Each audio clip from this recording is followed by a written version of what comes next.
چلیے بھائی، اگلا سوال ہے کہ آپ نے کئی ایک لیکچرز میں سیدنا خالد ابن ولید رضی اللہ تعالیٰ عنہ کی شجاعت اور بہادری کا ذکر کیا۔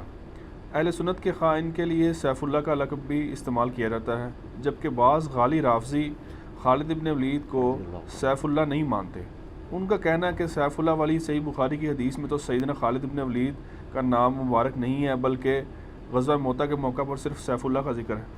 ارے یہ جو ان کی جہالت ہے صرف، اس کے سوا کچھ نہیں ہے، اور ضد اور ہٹ درمی ہے۔ اور اس کی وجہ بھی یہ ہے کہ جب شیعہ کے ہاں یہ کہانی کروا دی گئی کہ معاذ اللہ استغفر اللہ، خالد ابن ولید نے نعوذ باللہ سیدنا علی بن ابی طالب کو زنجیروں میں جکڑ کے حضرت بکر کے سامنے لا کے زبردستی بیعت کروائی، یہ کہانی بنا دی انہوں نے، تو اس کی وجہ سے پھر حضرت خالد ابن ولید کے بارے میں ان کے دل میں بغض آ گیا۔ خالد ابن ولید حضرت علی مولا علی کو کون اس طرح پکڑ کے لا سکتا؟ ٹھیک ہے، شرم نہیں آتی ان لوگوں کو بات کرتے ہوئے؟ شیر خدا کے ساتھ کون ایسا کر سکتا ہے؟ ٹھیک ہے، سیدنا علی کی شجاعت سے بڑھ کے کس کی شجاعت تھی؟ ان کی محبت میں ان کے بارے میں غلط عقیدے پروپیگیٹ کرتے ہیں۔ سیدنا خالد ابن ولید رضی اللہ تعالیٰ عنہ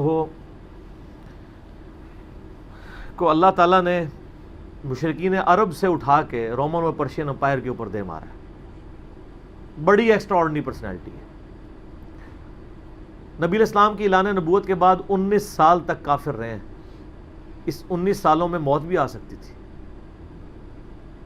لیکن اللہ نے زندہ رکھا ہے۔ حتیٰ کہ غزوہ احد کے موقع پر نبی علیہ السلام کے جو 4 دانت شہید ہوئے ہیں، جو بخاری مسلم میں آتا ہے، حضرت خالد بن ولید کی وجہ سے ہوئے ہیں۔ انہوں نے وہ جب درہ چھوڑ دیا تھا عبداللہ ابن جبیر اور باقی ان کے ساتھیوں نے، عبداللہ ابن جبیر نے تو نہیں چھوڑا تھا، چند ساتھیوں نے، تو یہ پیچھے سے آگے حملہ آور ہوئے، اور نبی علیہ السلام کی بددعا ہے ان کے لیے۔ اس موقع پہ نبی علیہ السلام کی مبارک زبان سے نکل گیا، اللہ ایسی قوم کو کیسے ہدایت دے گا جنہوں نے اپنے نبی کا چہرہ خون سے رنگ دیا۔ تو سورہ ال عمران میں جہاں پہ صحابہ کرام کو اللہ تعالیٰ نے گرفت کی ہے نا 60 آیات میں کہ غزوہ احد پہ تم نے یہ غلطی کی، پھر اینڈ پہ معاف بھی فرما دیا، پہلی گرفت نبی علیہ السلام پہ آئی ہے، لیس لک من الامر شیء، اے نبی آپ کو تو کوئی اختیار نہیں، اللہ چاہے ان کو ہدایت دے دے۔ ہوئے ہوئے ہوئے ہوئے، اور اسی کو ہدایت بھی مل گئی۔ پھر اسی پیگن کو اللہ نے اٹھایا ہے۔ پیگن انگلش میں کہتے ہیں بت پرست۔ آپ گوگل پہ جا کے لکھیں حضرت خالد بن ولید کا تعارف، کہ ایک عرب کا پیگن اللہ نے اٹھا کے اسے رومن اور پرشین امپائر الٹوا دیا۔ پھر 19 سال تو کفر میں گزرے ان کے، اسلام میں ان کے 19 سال نہیں گزرے سر، بمشکل 10-11 سال، لیکن انہوں نے اپنے 19 سالوں کے بھی سارے گناہ دھلوا دیے، جو کچھ کیا پھر، اور جو کچھ اللہ نے ان سے کام لیا۔ یہ ایک الگ سے تلخ حقیقت ہے کہ سیدنا خالد بن ولید سے نبی علیہ السلام کے مبارک زمانے میں بھی اور بعد میں بھی بحیثیت انسان کچھ غلطیاں ہوئی ہیں، بخاری مسلم میں رپورٹ ہوئی ہیں، لیکن کسی شخص کی چند ایک غلطیوں سے اس کا پورا پلڑا ادھر کا ادھر نہیں ہو جاتا۔ اللہ بھی قیامت والے دن نیکیوں اور برائیوں کو تولے گا۔ نیکیاں زیادہ ہوں گی تو پھر اس کو یہ نہیں کہا جائے گا کہ یہ تو نے اتنی بڑی برائی کیوں کی تھی، پھر وہ پاس ہو چکا ہے، چاہے کسی ایک سوال میں اس کے 0 نمبر بھی آئے ہوئے ہیں، پاس ہو چکا تو اس کا تانا بھی نہیں دیا جائے گا، نیور۔ تو 2-4 واقعات کو لے کے اس طریقے سے کسی بندے پہ چڑھائی کرنا یہ بالکل زیادتی والی بات ہے۔ سیدنا خالد بن ولید سیف اللہ ہے، اس میں کوئی شک نہیں ہے۔ صحیح بخاری میں جو یہ حدیث کہتے ہیں نا، یہ حدیث بڑی مشہور ہے۔ غزوہ موتا کے موقع پر آپ کو پتہ ہے نبی علیہ السلام نے رومن امپائر کی طرف اپنا ایک ایلچی روانہ کیا تھا، خط بھیج کے، اس ایلچی کو قتل کر دیا گیا تھا،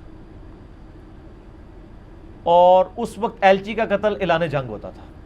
تو نبی علیہ السلام نے ایک لشکر روانہ کیا زید بن حارثہ کی قیادت میں، نبی علیہ السلام کے منہ بولا بیٹا جس کا نام قرآن میں ہے، واحد صحابی جس کا نام قرآن میں ہے، زید۔ لیکن ساتھ ہی آپ نے فرمایا، صحیح بخاری میں الفاظ ہے کہ اگر زید فوت ہو جائے، ٹھیک ہے، مسند احمد میں ڈیٹیل موجود ہے انہی الفاظ کے ساتھ، کہ زید فوت ہو جائے تو جعفر کو اپنا امیر بنا لینا، جعفر فوت ہو جائے، شہید ہو جائیں، تو پھر عبداللہ بن رواحہ کو بنا لینا، اگر وہ بھی شہید ہو جائیں پھر تو اپنی مرضی سے کسی کو امیر چن لینا۔ یہ مسند احمد میں ہے۔ بخاری میں الفاظ ہیں کہ صحابہ کرام کہتے ہیں نبی علیہ السلام مدینہ شریف میں تھے، اور آپ علیہ السلام کی آنکھوں سے مسلسل آنسو رواں تھے، اور آپ نے کہا کہ میرے زید کو شہید کر دیا گیا۔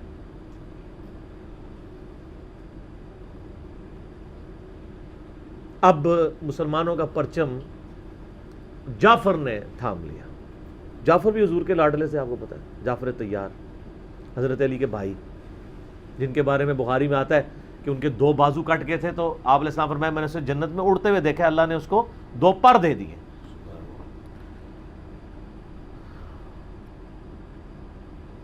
نجاشی کے دربار میں انہوں نے ہی، آپ کو پتہ ہے، سورہ مریم پڑھی تھی۔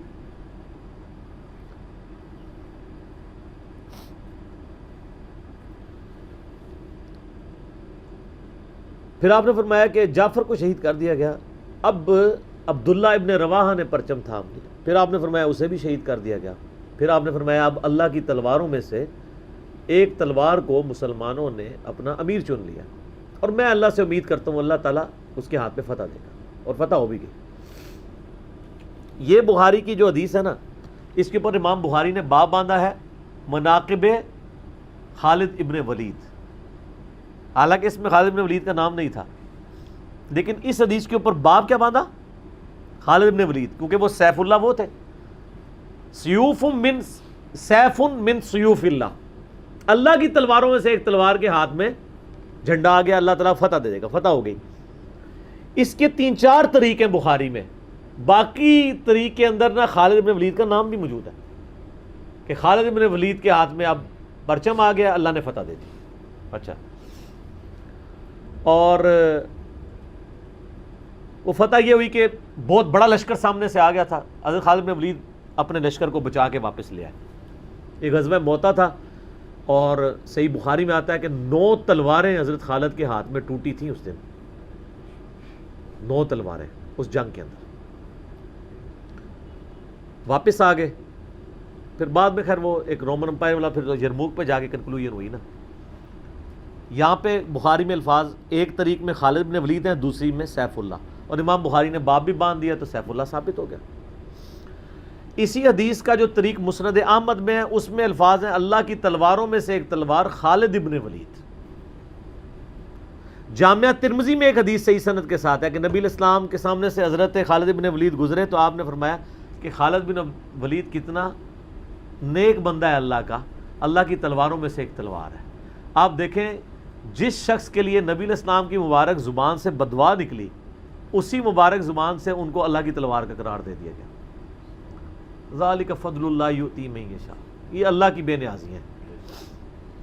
آپ تو کسی ایسے شخص کو معاف بھی نہ کرتے جس کی وجہ سے نبی کے 4 دانت شہید ہوئے ہیں، اللہ دیکھیں کیسے کیسے مجرمین کو معاف کر کے کس ایپیکس پہ فائز کر دیتا ہے، بندے نہیں معاف کرتے۔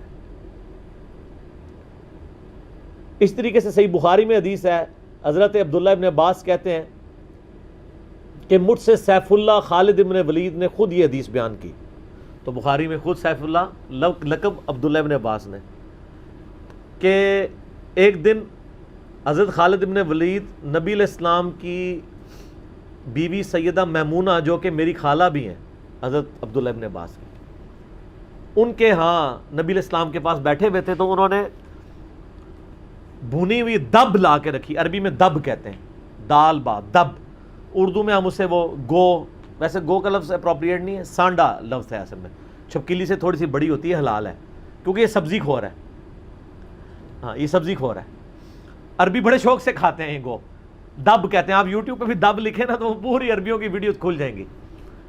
دب لا کے رکھی گئی بھنی ہوئی، تو حضرت خالد بن ولید کہتے ہیں میں بڑے شوق سے کھانا شروع کیا، اور حضور مجھے بڑے دیکھ رہے تھے ایسے، وہ یعنی اتنے ذوق و شوق سے کھا رہے تھے، تو میں نے کہا یا رسول اللہ آپ بھی، تو آپ فرمایا کہ میرے علاقے کی غذا نہیں ہے، میں نہیں کھاتا، یعنی حرام۔ ان کا یا رسول اللہ کیا حرام ہے؟ آپ فرمایا نہیں حرام نہیں ہے، مجھے پسند نہیں ہے۔ اس سے یہ بھی بات پتہ چلی کہ اگر کسی کو کوئی رزق پسند نہ ہو تو اس میں کوئی گناہ اور عیب والی بات نہیں ہے۔ یہاں تو کہتے ہیں جس کو کدو پسند نہیں ہے اس کی گردن اتار دو، کہنا نہ قاضی ابو یوسف کی طرف ایک جھوٹا واقعہ مشہور کیا ہوا ہے، وہ اللہ نے یعنی اتنی چیزیں اس لیے بنائی ہیں نا، کسی کو ایک چیز پسند ہوگی کسی کو دوسری، تو اس میں بھی سیف اللہ کے الفاظ ہیں۔ اس کے علاوہ صحیح مسلم میں ایک حدیث ہے، آپ کو پتا ہے ذوالخویسرہ التمیمی نجدی خبیث جس نے کہا تھا اے محمد اللہ سے ڈر اور انصاف کر، بخاری مسلم دونوں میں آتا ہے، تو آپ فرمایا اگر میں انصاف کرنے والا نہیں تو کون ہے؟ تو وہاں پہ الفاظ ہیں مسلم شریف میں، یہ بخاری میں بھی حدیث ہے، مسلم کے الفاظ ہیں کہ حضرت عمر فاروق رضی اللہ عنہ کا یا رسول اللہ اجازت دیں میں اس منافق کی گردن اڑا دوں، اور وہاں پہ الفاظ ہیں پھر سیف اللہ خالد کھڑے ہوئے، وہاں بھی لفظ ہے سیف اللہ، انہوں نے کہا یا رسول اللہ اجازت دیں، آپ فرمایا چھوڑ دو، لوگ کہیں گے یہ اپنے ساتھیوں کو مرواتا ہے، کوئی کلمہ گو تو تھا نا وہ، اس کی نسل سے بھی لوگ پیدا ہوں گے، ان کے خلاف قتال کرنے والے مخلوق کے بہترین لوگ ہوں گے۔ اور ابو سعید خدری کہتے ہیں کہ وہ حضرت علی کے زمانے میں جب یہ ظاہر ہوئے تو حضرت علی کے ساتھ مل کے ہم نے ان خوارج کے خلاف قتال کیا تھا۔ تو یہ مسلم میں بھی سیف اللہ کے الفاظ موجود ہیں۔ باقی حضرت خالد بن ولید رضی اللہ تعالیٰ عنہ کی پرسنالٹی یعنی بڑی ایکسٹراڈنری ہے۔ آپ دیکھیں کہ آلموسٹ ان کی جو عمر مبارک ہے وہ بلو 45 تھی جب وہ فوت ہوئے ہیں، حضرت عمر کے دور کے اندر۔ حضرت ابوبکر صدیق کے دور کے اندر وہ آرمی چیف تھے۔ وہ سر عمر سیریز پھر دیکھیں تو آپ کو پتہ چلے، انہوں نے ایک ایک چیز فلمائی ہے۔ مسلمہ کذاب کے خلاف قتال میں کون لیڈ کر رہا تھا؟ خالد بن ولید۔ جتنے عرب کے قبائل مرتد ہوئے ہیں ان کے خلاف حضرت خالد بن ولید کو بھیجا، اور اس کے بعد پرشین امپائر کا جب جہاد شروع ہوا ہے تو شروع کی ساری مہمات میں حضرت خالد بن ولید تھے۔ تو کرتے کرتے اس دوران کچھ واقعات رپورٹ ہوتے تھے ایسے، حضرت ابوبکر صدیق سے حضرت عمر مخالفت کرتے تھے، وہ کہتے تھے یہ اپنی طرف سے کچھ ڈیسیژن کر لیتا ہے، اس کو چاہیے کہ امیر کی اطاعت کرے۔ تو حضرت ابوبکر صدیق کہتے تھے کہ اگر وہ میرے حکم کا انتظار کرے گا تو 1 مہینہ تو خط پہنچنے میں لگے گا، ایک جانے میں، اس وقت تک اس کے ہاتھ سے موقع ہی نکل جائے۔ تو میں نے اسے اختیار دیا ہوا ہے، کوئی موبائل فون یا کوئی اس وقت واٹس ایپ تو ہے نہیں تھا، لیکن حضرت عمر ذرا ڈسپلن کے بہت سخت تھے۔ وہ کہتے تھے اس طرح ان کو خود ڈیسیژن نہیں لینا چاہیے، کیونکہ اس میں 1-2 مسئلے ان سے مس ہینڈل بھی ہو گئے تھے۔ تو جب اتنے بندہ کام کر رہا ہوتا ہے 1-2 مسئلے تو مس ہینڈل ہو جاتے ہیں۔ ہم سمجھتے ہیں مس ہینڈل ہونے کا مطلب ہے 0 سے ملٹیپلائی، ایک طبقہ یہ سمجھتا ہے، دوسرا کہتا ہے نہیں کہ چونکہ اس کی شان بہت ہے لہٰذا مس ہینڈل ہو نہیں سکتا۔ یہ دونوں ایکسٹریم ہیں۔ وہ پیغمبر ہی ہے جس کو اللہ تعالیٰ نے رول ماڈل بنایا ہے، وہی بیلنس ہے۔ تو پھر جنگ یرموک کا موقع جب آیا، رومن امپائر کے خلاف فیصلہ کن جنگ تھی جو، تو عین میدان جنگ میں حضرت بکر صدیق فوت ہو گئے۔ حضرت عمر نے پہلا ڈیسیژن یہ کیا کہ خالد بن ولید کو آرمی چیف کے عہدے سے معزول۔ ہائے ہائے ہائے سر، بالکل آپ آخری اوور چل رہے ہوں اور آپ کا جو پلیئر سینچری پہ سینچری مار رہا ہو، آپ اس کو کہیں اس کو واپس آ جاؤ اور ایک نیا پلیئر بھیج دیں، جو کریز پہ سیٹ تھا اس کو آپ واپس بلا لیں۔ یہ وہ شخص کر سکتا ہے جس کا خدا پہ یقین ہو۔ تو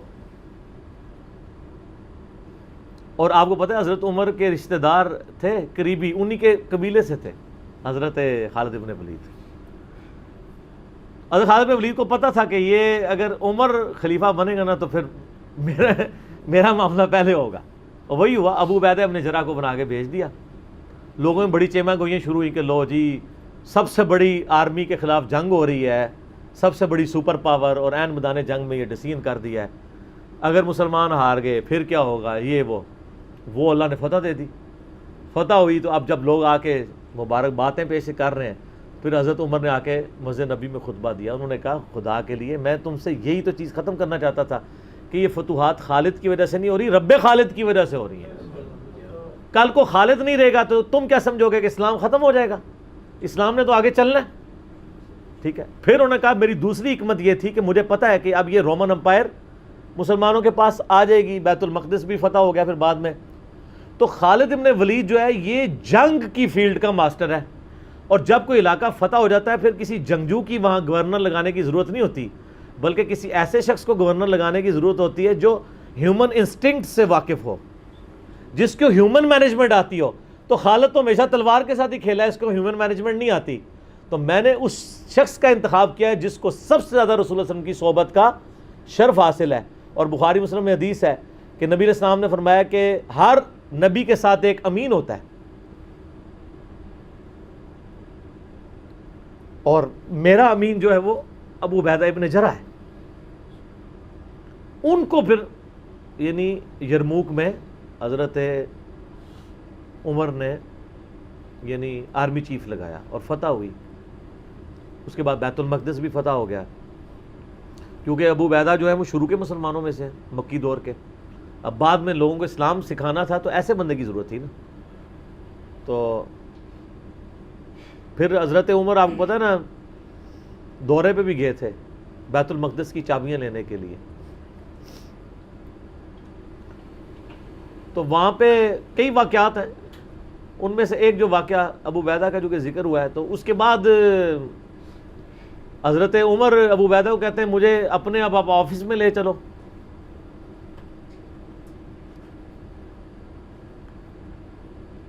دنیا کی سب سے بڑی سپر پاور فتح کی ہو جس بندے نے، آپ سمجھیں کہ ایک بندے نے امریکہ فتح کیا ہے، کسی جرنل نے، واشنگٹن ڈی سی میں اس کا آفس تو ہونا چاہیے نا.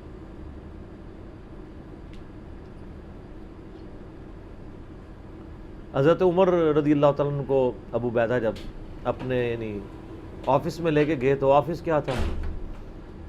اسی قلعے کا ایک پرانا سا کمرہ جس کے ایک کونے کے اوپر مصلی بچھا ہوا ہے، ایک وضو کی جگہ ہے، لوٹا پڑا ہوا ہے. یہ کل کائنات ہے اس آفس کی جو سب سے بڑی سپر پاور کو جس بندے نے گرایا، ابو عبیدہ ابن جراح نے. حضرت عمر رضی اللہ تعالیٰ عنہ کی آنکھوں میں آنسو آ گئے. انہوں نے فرمایا کہ دنیا نے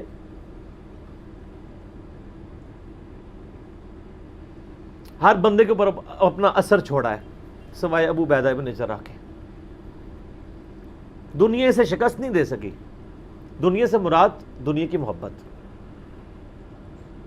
ہر بندے نے اپنا حصہ لے لیا. اس لیے آپ کو پتہ ہے نا کہ حضرت عمر اپنے دور خلافت میں ابو عبیدہ ابن جراح کو بار بار خط لکھتے رہے کہ آپ ادھر آ جائیں، کیونکہ حضرت عمر چاہتے تھے کہ میں اپنے بعد ان کو خلیفہ نامزد کروں، اس لیے کہ وہ امین الامت ہے. لیکن وہ پھر حضرت عمر کے دور میں طاعون کے مرض میں وبا جو پھیلی تھی شام میں، اس میں وہ پھر شہید ہو گئے تھے. وہی ان کا پھر وہ قبر بن گئی.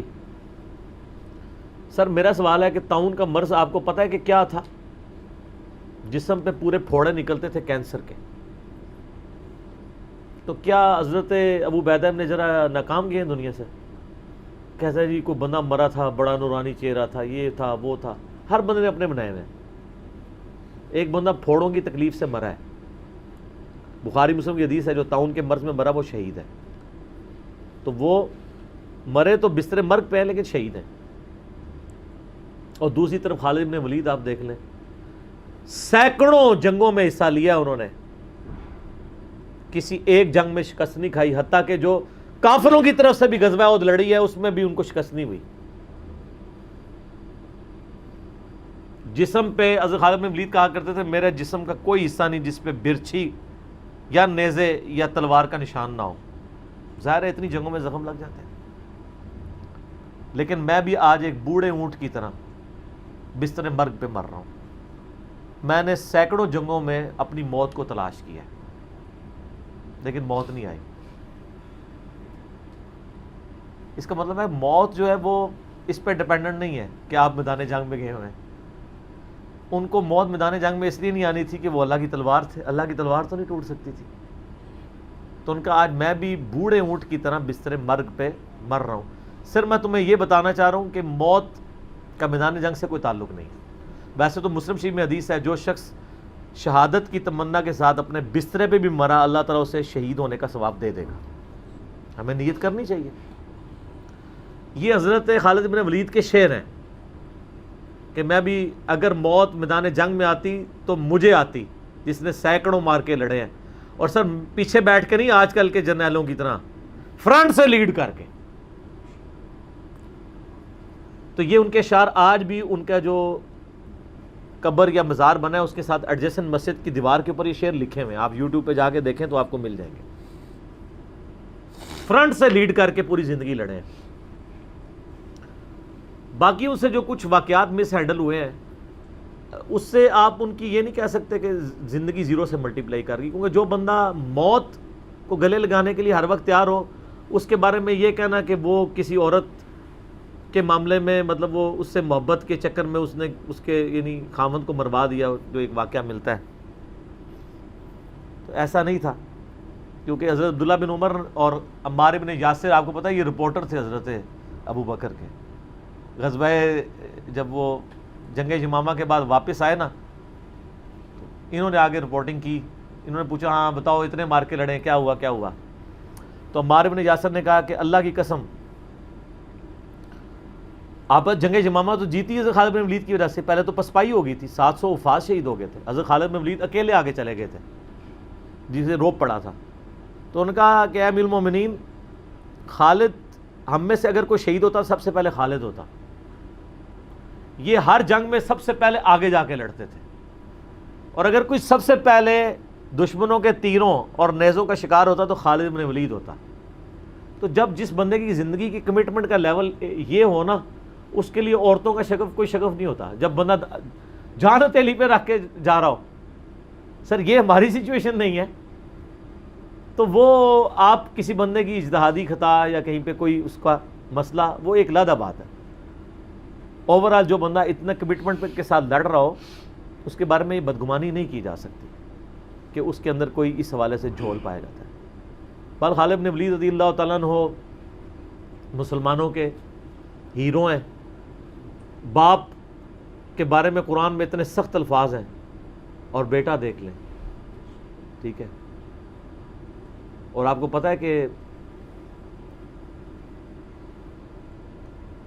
حضرت خالد بن ولید حضرت عمر کی زندگی میں فوت ہو گئے تھے.